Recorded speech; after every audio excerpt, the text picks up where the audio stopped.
पुराना नियम उत्पत्ति की पुस्तक इसका 31वां अध्याय पहले वचन से 25वें वचन तक हम सुनेंगे। याकूब के घर जाने का वर्णन। फिर लाबान के पुत्रों की ये बातें याकूब के सुनने में आई कि याकूब ने हमारे पिता का सब कुछ छीन लिया है और हमारे पिता के धन के कारण उसकी यह प्रतिष्ठा है। और याकूब ने लाबान के मुखड़े पर दृष्टि की और ताड़ लिया कि वह उसके प्रति पहले के समान नहीं है। तब यहोवा ने याकूब से कहा, अपने पितरों के देश और अपनी जन्मभूमि को लौट जा और मैं तेरे संग रहूँगा।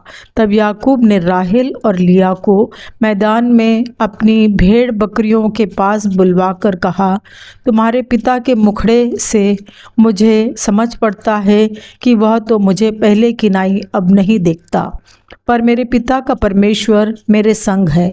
और तुम भी जानती हो कि मैंने तुम्हारे पिता की सेवा शक्ति भर की है और तुम्हारे पिता ने मुझसे छल करके मेरी मजदूरी को 10 बार बदल दिया, परंतु परमेश्वर ने उसको मेरी हानि करने नहीं दिया।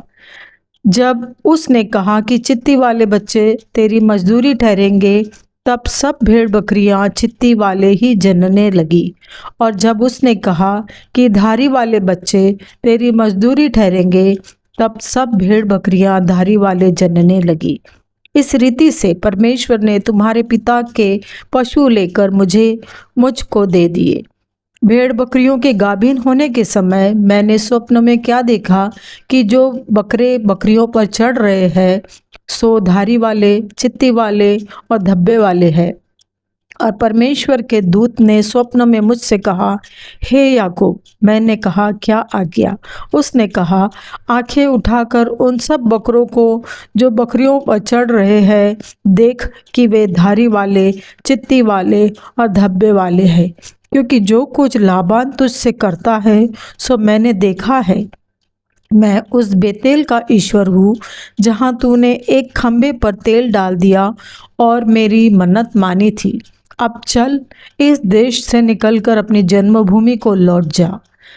तब राहेल और लिया ने उससे कहा, क्या हमारे पिता के घर में अब भी हमारा कुछ भाग व अंश बचा है? क्या हम उसकी दृष्टि में पराए न ठहरी?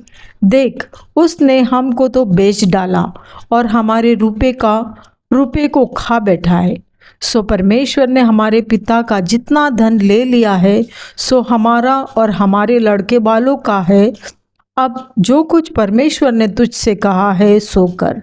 तब याकूब ने अपने लड़के बालों और स्त्रियों को ऊँटों पर चढ़ाया और जितने पशुओं को वह पद्दनराम में इकट्ठा करके धनाढ्य हो गया था, सबको कनान में अपने पिता इसहाक के पास जाने की मनसा से साथ ले गया।